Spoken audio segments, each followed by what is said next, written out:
मुहावरे एवं लोकोक्तियां।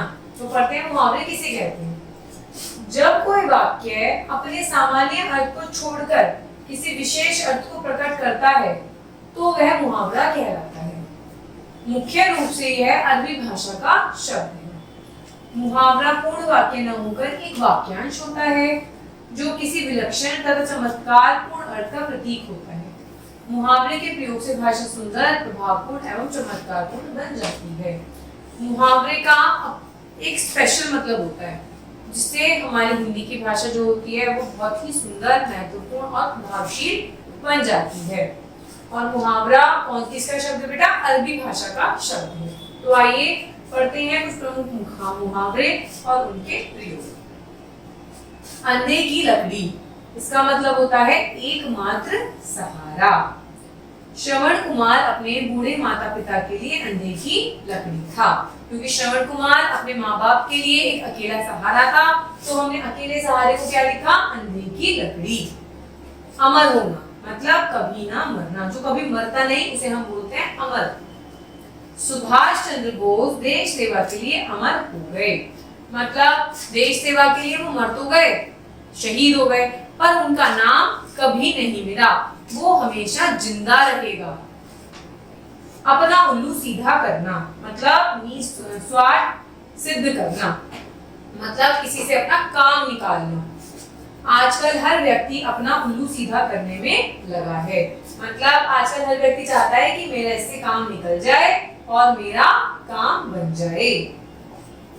अपने पैर पर कुल्हाड़ी मारना, रियल में कुल्हाड़ी नहीं मारी, इसका मतलब है स्वयं को हानि पहुंचाना, अपना किसी तरीके से नुकसान कर लेना। सुरेश ने परीक्षा छोड़कर अपने पैर पर कुल्हाड़ी मार ली, मतलब सुरेश ने परीक्षा छोड़ ली तो उसके नंबर कम आएंगे, नुकसान होगा, तो उसने क्या करा? अपनी हानि करी, तो उसे हम क्या लिख सकते हैं? अपने पैर पर कुल्हाड़ी मार ली। आंखों का तारा मतलब अत्यंत प्यारा, जो हमें बहुत प्यारा होता है वो क्या होता है? हमारी आंखों का तारा। श्री कृष्ण यशोदा की आंखों का तारा थे। आग में घी डालना, जब आप लोग आग में घी डालते हो तो आग बढ़ जाती है ना, तो इसका मतलब होता है क्रोध बढ़ाना।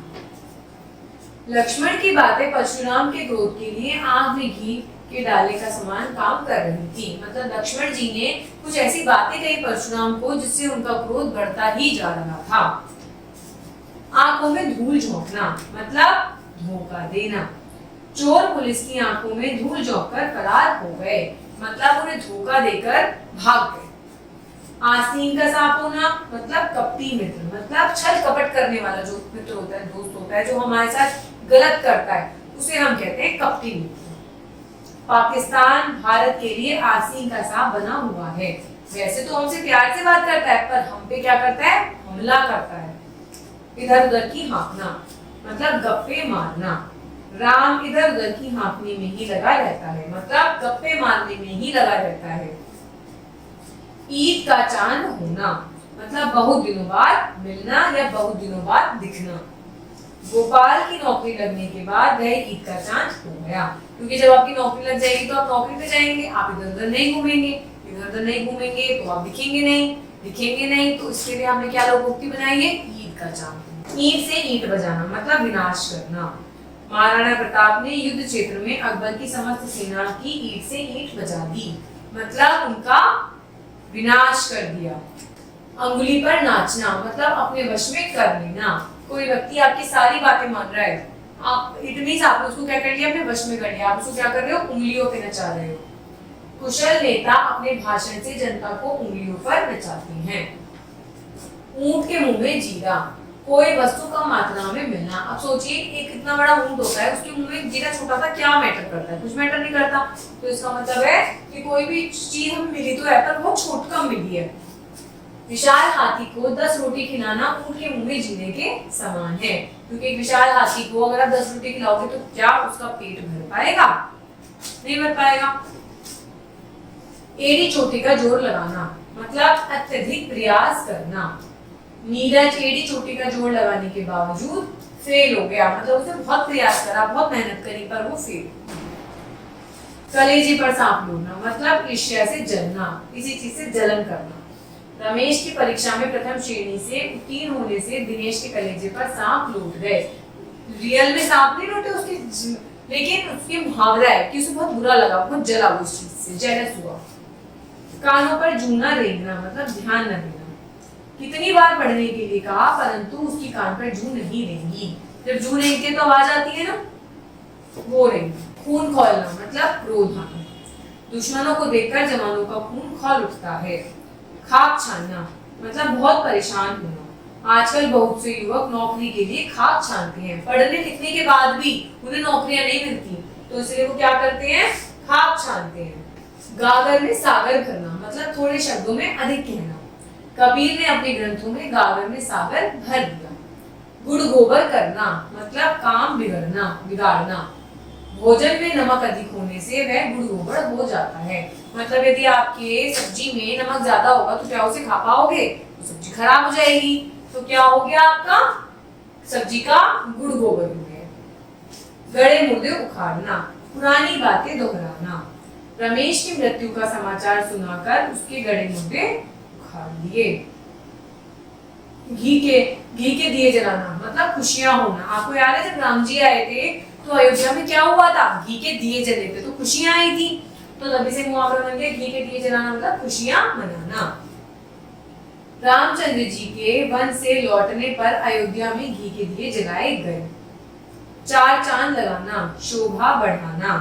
ग्रेनाइट के पत्थरों में मकान में चार चांद लगा दी। मतलब ग्रेनाइट के पत्थर जब मकान में लग गए तो मकान की ब्यूटी और सुंदर हो गई, तो मतलब चार चांद और लग गए। छक्के छुड़ाना, पराजित करना। हनुमान जी ने रावण की सेना को पराजित कर दिया या फिर उसके छक्के छुड़ा दिए। जी चुराना मतलब काम से भागना। आजकल के छात्र पढ़ाई से जी चुराने लगे हैं। जान पर खेलना, वीरता के साथ मरना। कारगिल युद्ध में भारतीय सैनिक अपनी जान पर खेल गए। कारगिल युद्ध में उन्होंने क्या करा, वो डरे नहीं, वीरता के साथ खेले और मर गए। टेढ़ी खीर होना मतलब कोई काम मुश्किल होना। बिना परिश्रम के धनार्जन एक टेढ़ी खीर है। अगर आप मेहनत नहीं करेंगे तो क्या पैसा कमा पाएंगे। तो आप ये सोचें कि बिना मेहनत करे आपको पैसा मिल जाएगा, तो ये एक तरीके की क्या है, टेढ़ी खीर है, मतलब एक तरीके का मुश्किल काम है। दांत खट्टे करना, हराना। महाराणा प्रताप ने मुगलों के दांत खट्टे कर दिए, मतलब उन्हें हरा दिया। 9-2-11 होना मतलब भाग जाना। पुलिस को देखकर डकैत 9-2-11 हो गए। मुंह में पानी आना मतलब जी ललचाना। जब आपका कुछ खाने का मन करता है तो आपका मन करता है ना कुछ खा लो, अब तो क्या आता है, मुंह में पानी आता है, बिल्कुल। तो अच्छी मिठाई देखकर बच्चों के मुंह में पानी आ गया। पहाड़ टूटना मतलब अधिक आपत्ति आना, बहुत ज्यादा प्रॉब्लम्स हमारी लाइफ में आ जाती है तो हम कहते हैं पहाड़ टूट गया हमारे ऊपर। पिताजी की मृत्यु के पश्चात मुझ पर विपत्तियों का पहाड़ टूट गया, मतलब मुझ पे बहुत विपत्तियां आ गई। पीठ दिखाना मतलब हार मानना। संघर्ष में पीठ दिखाना कायरता होती है, हार नहीं मानना चाहिए संघर्ष में। लोहा लेना, मुकाबला करना। क्रांतिकारियों ने अंग्रेजों से अनेक बार लोहा लिया, मतलब मुकाबला किया। सिर पर कफन बांधना मतलब मरने को तैयार रहना। इस स्थिति तक आ जाना कि कोई हमें मार भी सकता है, तो उसका मतलब है सिर पे कफन बांधना। राजपूत लड़ाई में सिर पर कफन बांधकर निकले थे, उन्हें पता था लड़ाई है, मर भी सकते हैं, तो इसे कहेंगे हम कफन बांधना। हाथ पांव फूल जाना मतलब घबरा जाना। वन में शेर देखकर मेरे हाथ पांव फूल गए, मतलब मैं शेर को देखकर घबरा गई। ये तो पढ़े हमने बेटा घर के गए मुहावरे। अब पढ़ेंगे हम लोकोक्तियां किसे कहते हैं। लोकोक्ति का अर्थ होता है लोक और उक्ति, मतलब लोगों द्वारा कहा गया विशेष कथन। लोकोक्तियों को कहावत या जनश्रुति भी कहते हैं। यहाँ भी मुहावरे की तरह अपने सामान्य अर्थ छोड़कर किसी विशेष अर्थ को प्रकट करती है। होती है मुहावरों की तरह ही है। अकेले चना भाड़ नहीं फोड़ता, मतलब अकेले व्यक्ति कुछ भी नहीं कर सकता। क्रिकेट के खेल में एक ही अच्छा खिलाड़ी था, इस कारण मैच हार गए। भाई अकेला चना भाड़ नहीं फोड़ सकता। आम के आम गुठलियों के नाम मतलब दुगना लाभ होना। मैं एक बार पढ़ता हूँ और फिर उन्हें रद्दी में बेच देता हूँ, दो काम करता हूँ। तो मैं क्या करता हूँ, मैं बहुत फायदा कर रहा हूँ, आम के आम गुठलियों के दाम निकाल रहा हूँ। एक अनार 100 बीमार, मतलब जरूरत ज्यादा वस्तुएं कम। अनार तो एक है पर बीमार इतने सारे लोग हैं, अनार किस किस के पास जाए। गांव में एक ही तो कुआं है जिसके पानी भरने के लिए सब लड़ते हैं, तो क्या करें, एक अनार 100 बीमार वाली कहावत है। एक पंथ दो काज, एक साथ जब दो काम पूरे होते हैं। मैं आगरा काम से गया, वहां मैंने ताजमहल भी देख लिया, तो इस कारण क्या हुआ, एक पंथ और दो काज। आगरा भी देख लिया, ताजमहल भी देख लिया और आगरा के अंदर काम भी हो गया। उल्टा चोर कोतवाल को डांटे, अपना दोष छुपाकर दूसरों को डांटना, जबकि हमें पता है कि गलती हमारी है। राम से दूध फैला और छोटा भाई को दोष लगा दिया, इसे कहते हैं उल्टा चोर कोतवाल को डांटे। काला अक्षर भैंस बराबर, मतलब बिना मूर्खियां अनपढ़। देहांतों में अभी बहुत से ऐसे व्यक्ति हैं जिनके लिए काला अक्षर भैंस बराबर है। बहुत व्यक्ति ऐसे हैं जो अनपढ़ हैं, जिन्हें पढ़ना नहीं आता है। खोदा पहाड़ निकली चुनिया, परिश्रम करने पर भी कुछ प्राप्त जब हमें नहीं होता है तो हम प्रैक्टिकल लेके पहाड़ खोद रहे हैं कि मेहनत से, और चुनिया तो छोटी सी निकल ली है, तो उसका मतलब है कि परिश्रम तो बहुत करा पर फल नहीं मिला। पूरे वर्ष कड़ी मेहनत से खेती की किंतु 2 कुंतल अनाज पैदा हुआ, वास्तव में खोदा पहाड़ निकली चुनिया। एक तो करेला दूसरा नीम चढ़ा, मतलब जो पहले से बुरा है उसके साथ और भी बुरा होता है। एक तो पढ़ाई नहीं की, दूसरा उसके मित्र भी अनपढ़ मिल गए, तो सिद्ध हो गया कि एक तो करेला ऊपर से नीम चढ़ा, एक तो खुद कड़ा है ही और उसे कड़वाहट और मिल गई। घर का बेदी लंका ढाए, ये तो आपने सुना भी होगा, आपसी फूट से हानि होती है।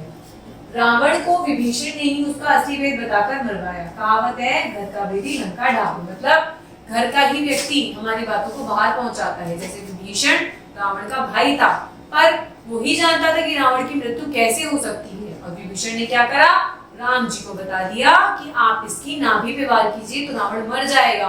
तो इस तरीके से इसलिए तब से कहावत बन गई घर का बेदी लंका ढाए। नाच ना जाने आंगन टेढ़ा, दूसरों को दोषी बताना। रमेश जब ठीक से नाच नहीं सका तो स्टेज को दोष लगाने लगा, मैंने कहा नाच न जाओगे आंगन टेढ़ा। चोर की दाढ़ी में तिनका, दोषी अपना दोष प्रकट कर देता है, होपलेस हो जाता है।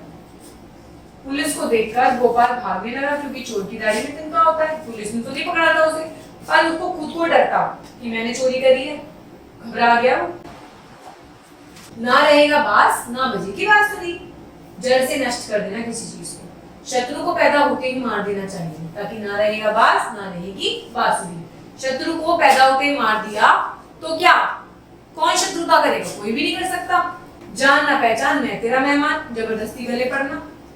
रमेश के घर कोई दूर के रिश्तेदार आए जिन्हें वह जानता भी नहीं था, तो जान ना पहचान मैं तेरा मेहमान वाली कहावत चरितार्थ हो गई।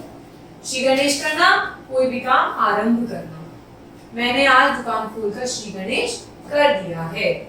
अंगद का पैर होना, मतलब कार्य में दृढ़ता से जमना। अंगद का पैर कितना भारी था, जम गया तो हिलेगा नहीं, तो इसलिए कार्य में दृढ़ता से जमना।